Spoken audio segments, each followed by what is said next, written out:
Is it time for a belt change on your RZR 800 or 800S? Today I'm going to show you how to do that. My name's Kristen, and this is Maintenance Matters.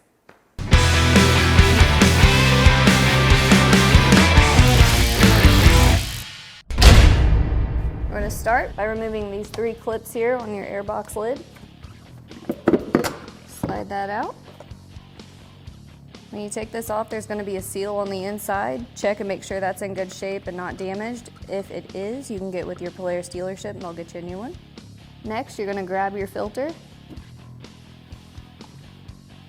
Give it a little tug and it'll come off. Okay, so this air filter is quite dirty. You'll have to get a new one from your Polaris dealership if it looks anything like this. It has some damaged fins. You can see it's quite dirty.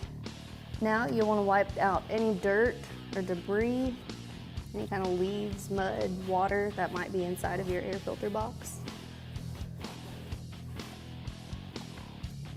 Now you'll go through and clean out your airbox lid.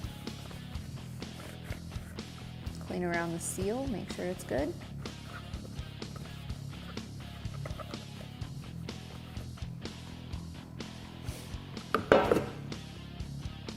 Now that that's all cleaned up, you'll reinstall a new filter. We don't actually have a new filter today, so we'll put this one back in. We never advise using a dirty filter, but the process will still be the same. Once your air filter is seated, put your airbox lid back in place.